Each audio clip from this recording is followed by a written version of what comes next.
Hello, everyone. Thanks for watching today. So today's topic, the real estate market is changing, or the way realtors do business is changing, and you have to get ready for it. Well, I wanted to throw that out there, try to get some agents' attention. And I have no notes for this. This is a video I've never done before. And I'm going to put out my disclaimer. These are my thoughts, my experiences, my, if you want to say, expertise, my vision, my crystal ball of what things are going to happen or things that may change in real estate. So make sure you understand that, because I'm not an attorney. I don't work for the Division of Real Estate to change some types of laws.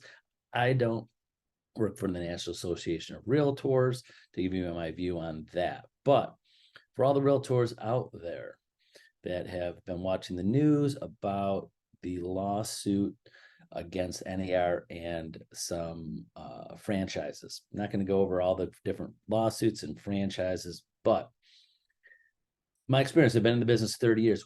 Our way of doing business, it's always been debated with some people. There's always been attorneys. There's always been people in Washington or in the state that debated how agents are compensated. My opinion is there's always with people that don't really know anything about real estate and real estate agents and what we do.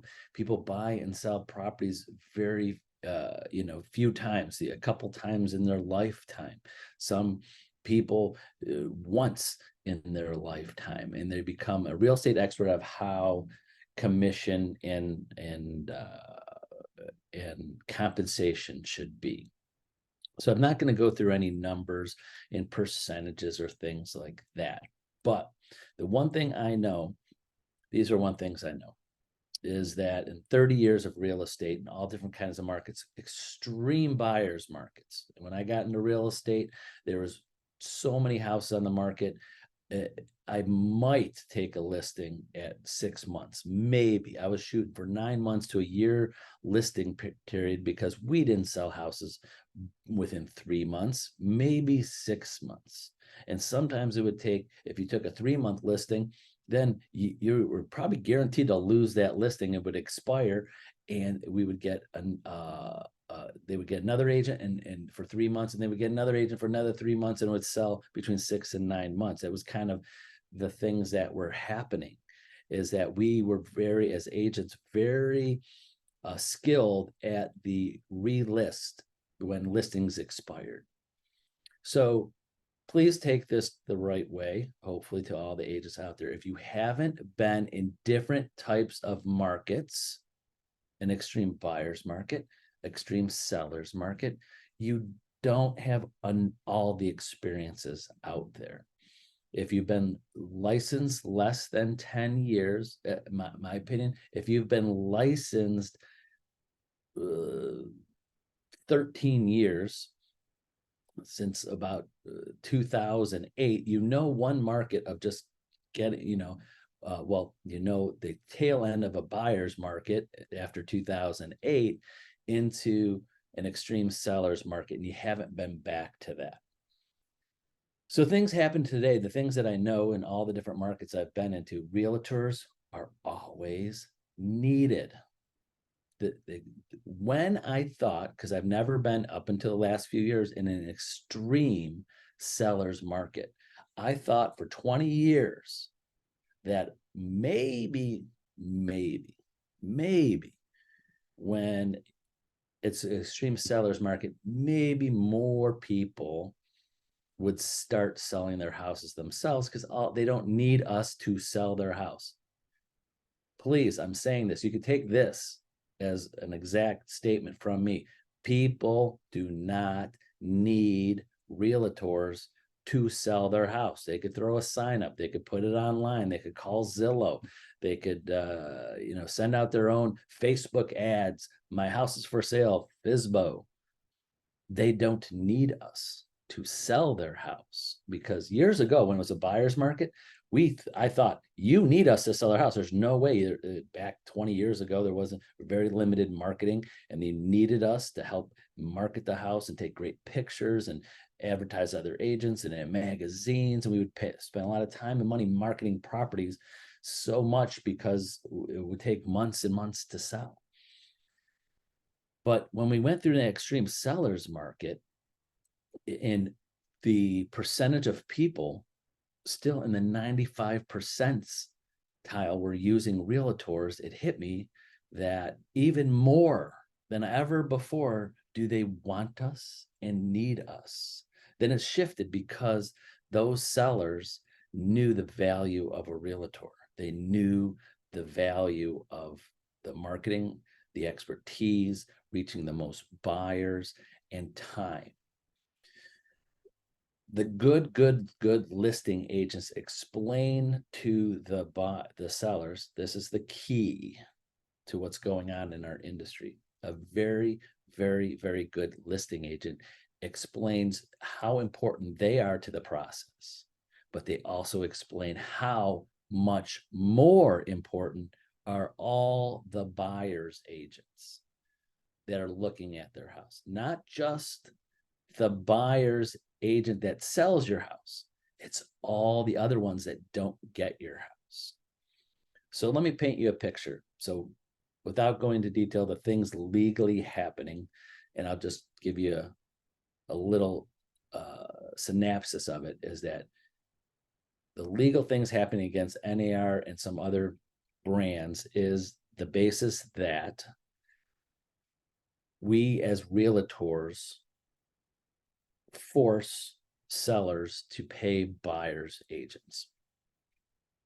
My opinion, any seller that thinks that just didn't have an agent do a really good job explaining how much more the buyer's agents are more important than the listing agent. Because listing agents, I have no problem going into a listing and explaining to the seller, the buyer's agents, not just one who's going to buy your house, the buyer's agents are way more important than I am in selling your house. And that's why we compensate them and want you to compensate them. They're bringing in the buyer. It's not just one. So imagine this.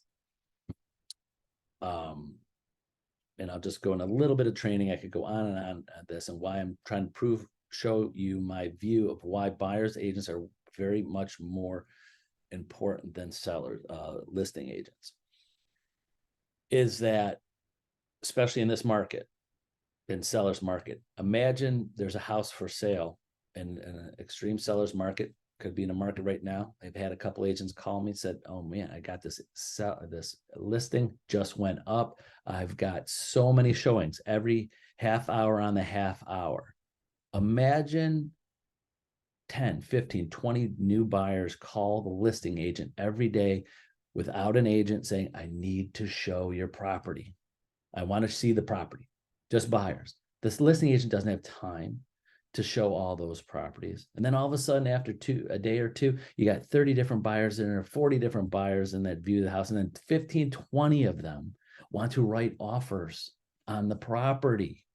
How is that one listing agent going to handle all of those buyers' offers and gather them all together and have the time to talk to every single different buyer and get them all in to try to help get you, the seller, the highest price and negotiate with them, highest and best, picking them apart when they're spending most of their time trying to field all these different phone calls, 20, I just thrown out there, 20 different buyers.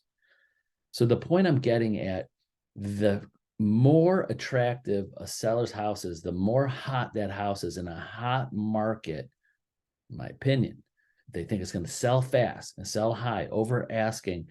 More important than the listing agent is all those buyer's agents that are going to spend all of that time with those, I'm just throwing out a number, 20 different buyers, showing them the house, going back a second showing, all 20 different agents, gathering information, sending in their offers, then the listing agent gathering them all those together. Imagine if that listing agent didn't have 20 different buyers agents working for them, working for the seller to try to get the highest and best.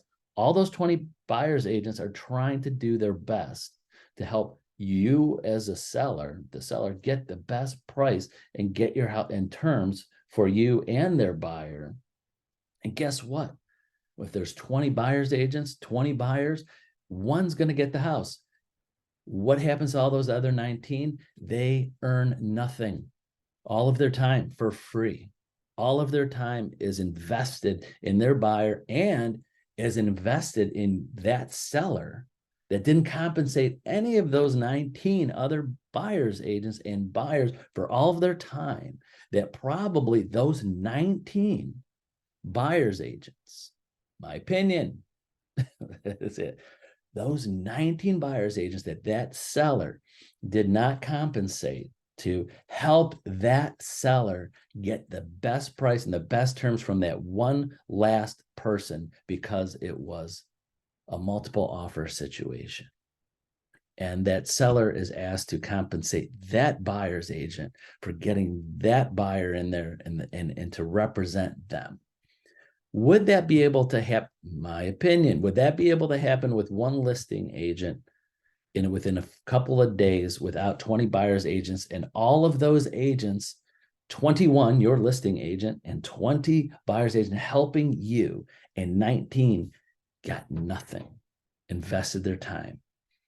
Imagine that process didn't happen and the listing agent had to handle that all themselves. Number one, I, as a listing agent, would not want to do all of that.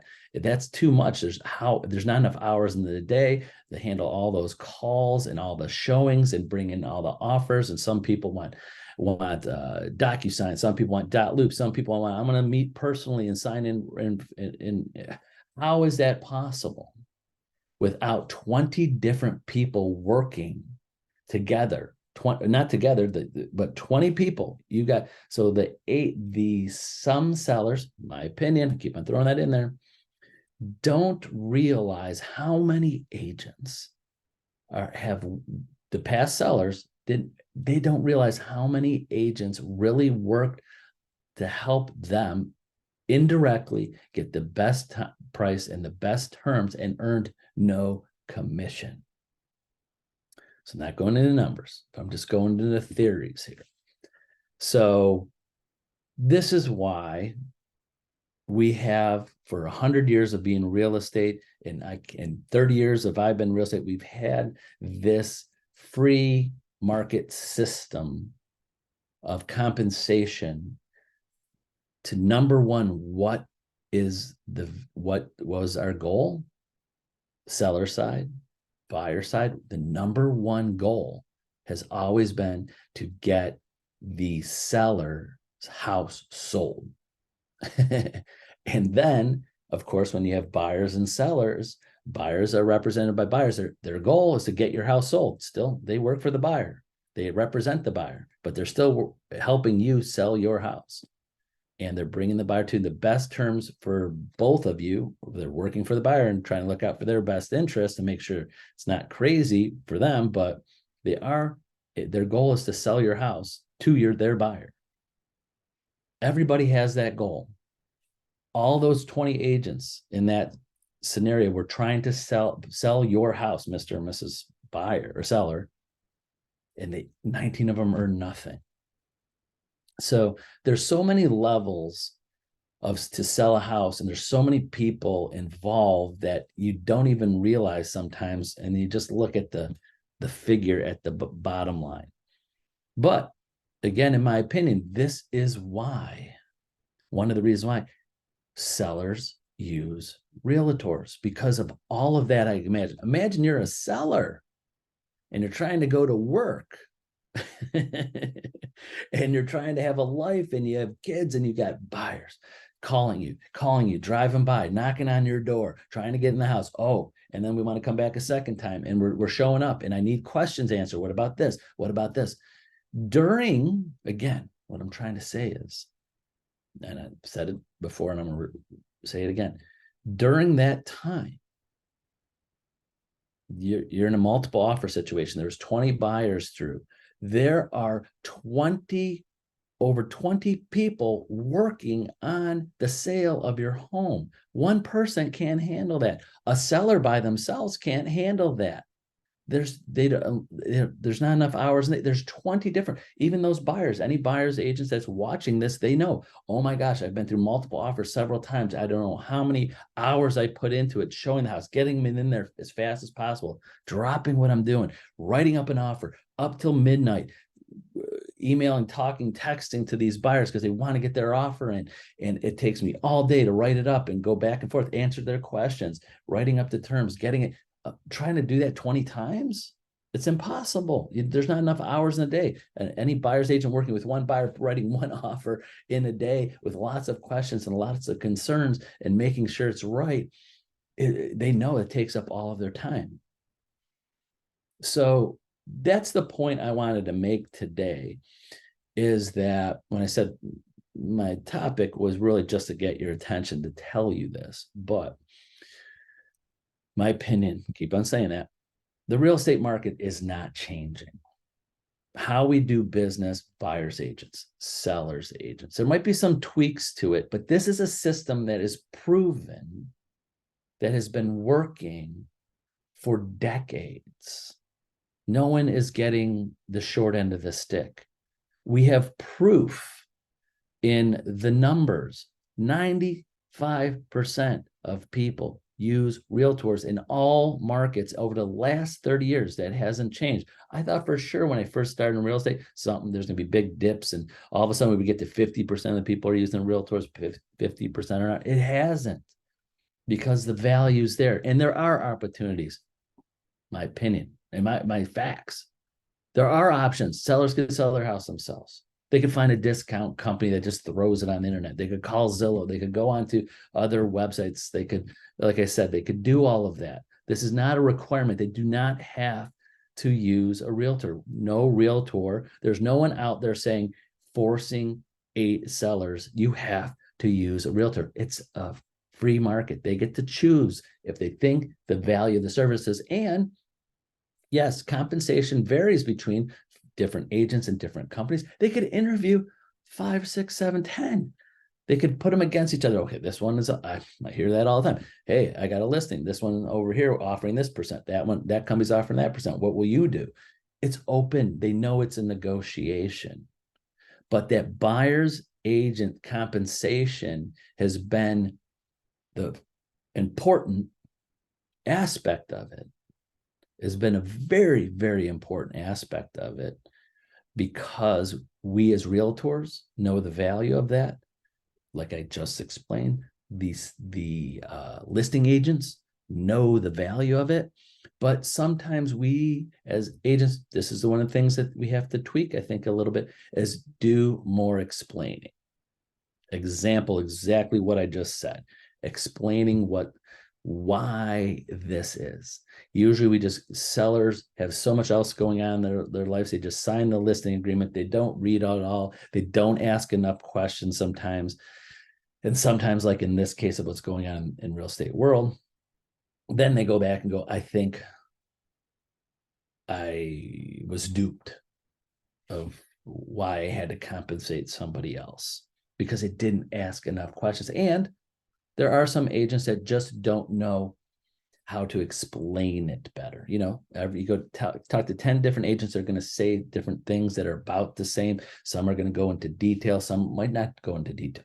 What I just said right now, I've talked to several dozen of my agents over the last few days, and I have not, some of them have not even thought of that scenario that I just said, because they've never even thought about taking a listing without offering a buyer's agent commission. And I just gave them that example. Imagine this.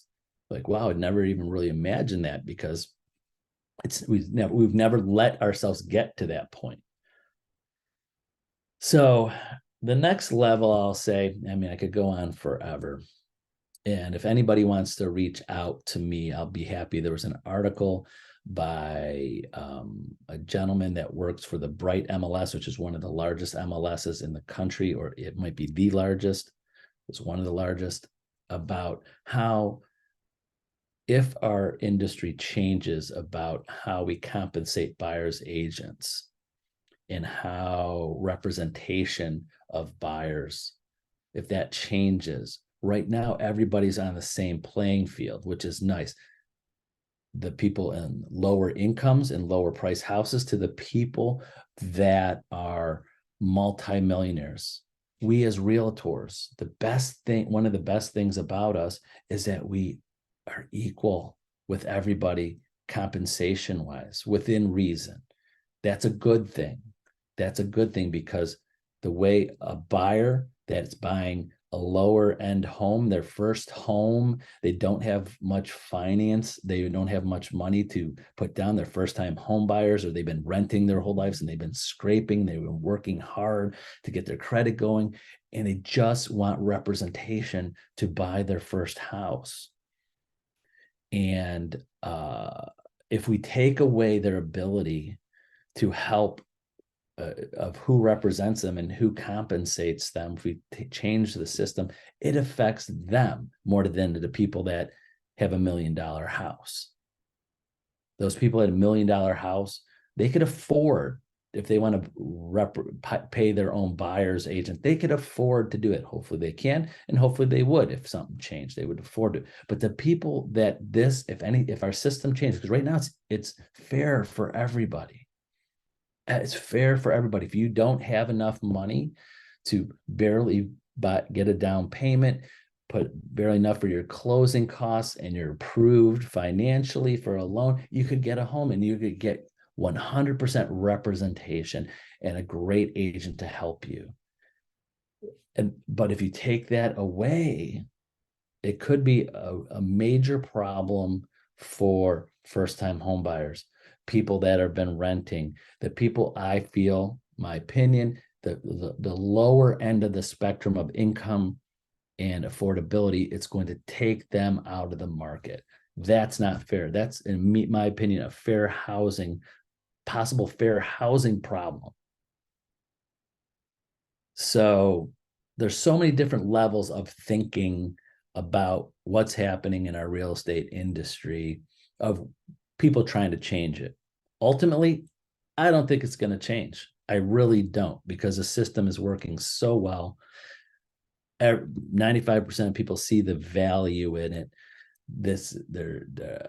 Everybody it's above board, it's signed, it's agreed to, it's in listing agreements, in the purchase agreements, it's in there. There's no one paying something that didn't know they weren't going to get paid, charge that or that. It's none of that. But the thing that will change, maybe, is just more explanation of how it works, more transparency. Not, it's already transparent, I think, most listing agreements, but maybe a little more verbiage explaining this. Maybe NAR will help us put more things in a flyer or pamphlet, just like the things I just said, of scenarios of why, like a booklet of all the things why sellers compensate buyers agents, not just to bring a buyer. Why should I compensate them?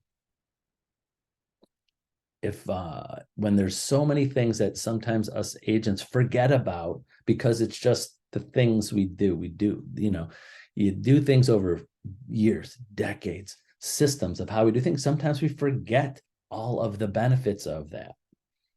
And I think that's what's happening a little bit now.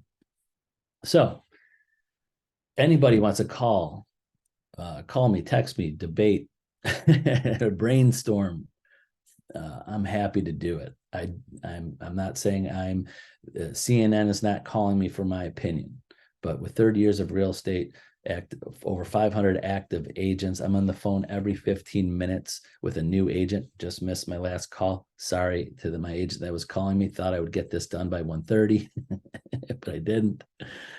That I'm explaining this one agent at a time. and having that conversation with as many of my agents as I can get a hold of as soon as possible, so I could explain one-on-one how my opinion and what's going to happen, what's working. But we're here. The real estate industry needs agents. We're not going anywhere. It's not. The compensation isn't going anywhere. How we describe things and discuss things with buyers and sellers, and how we write up compensations might change, but it's not. It's really not going to change much in the industry, because 20% of our national gross domestic product, 20% of what happens financially in our country is real estate. And when 95% of the residential real estate is controlled, not controlled, sorry, don't use that word, is picked, is hired by realtors. 95% of sellers decide to hire realtors in a free market. You can't mess with that. When it's fair, it's disclosed, it's been that way. You can't mess with a system that is being run. The 95% of the residential real estate is being used by realtors because sellers chose and choose that. They don't have to. They don't have to. So anybody watching this that's not a realtor, and you see something in the news or something that's bashing realtors, I have over 500 active agents. There's over 1.5 million active realtors. These are everyday blue collar people that are not multimillionaires. These are not the people that are actually on the streets, helping the buyers and sellers in the trenches of the real estate business, that are doing all of the work, are not multi-millionaires. They're not millionaires. I have agents making several hundreds of thousands of dollars a year, a small percent, and a majority of them making just an average income or below average income, just to help people, especially in Ohio. In Ohio, our average sale price $185. Our average commission, I don't throw out that number, but it's not as big as in other parts of the country. We really are doing this because we love to do it and help people, because we're not retiring on this money. This is just day-to-day commission dollars that people earn because they do a great job. So the lawsuits and the things that you see are just, my opinion, it's just a money grab by attorneys looking to go after the National Association of Realtors, going after big, huge brands. These are multi-million-dollar companies. You know why they're multi-million-dollar companies? Because they take a small percent of a lot of agents. They take a small percent of a lot of agents or fees, and that's how they generate lots of income. That's why they're going after those. They know those people have some money, but those aren't the people that are doing the job, that are talking to the buyers and sellers. So it's, again, I'll leave you with this. I think everything that's happening is just a money grab by some attorneys trying to take advantage of this of situations that juries and legal systems, they're not trying to change and make it better for people. They're not, because the sellers, they're going after trying to help sellers. These are sellers that had houses, that had equity and sold their house. The people we should be helping is the buyers. We need the buyers that want to have the American dream. The first-time home buyers, the people that are scraping and working hard to get their credit right and their income right and everything right, so they could buy a home and start a family, or someplace where they could build something and own something, probably the most expensive thing they own. So to hurt the buyers over this is against the American dream. You're hurting buyers. Whatever they're trying to do, they're hurting buyers. And those are the people that want the dream. Those are the people that are putting the money down. And in this market, and I'm sorry, I'm going on and on. You're going to try to tell buyers to try to you have to compensate your own agent if you want your own representation. You're basically forcing buyers to try not to have their own representation, to have someone look out for them in a market where the prices of houses have never been higher, in a market where the interest rates have never been this high in decades. And now you're going to pick the time to say, oh, by the way, now you got to pay for your own agent, and whatever the system that has been going great for years, forget about it. We don't want to help you. We're going to change the system so no one else could help you buy a house. That's not fair. That's not the American dream. So now on it. Anything else, you could reach me, call me, text me. I'm happy to talk one-on-one with you. I know I'm extremely busy, at least the next few days or weeks, getting hold of our agents one at a time. But I definitely will put you in my schedule if you want to talk about it. So have a great day and a great week, and see most of you, or a lot of you, hopefully see many of you very soon. Bye-bye.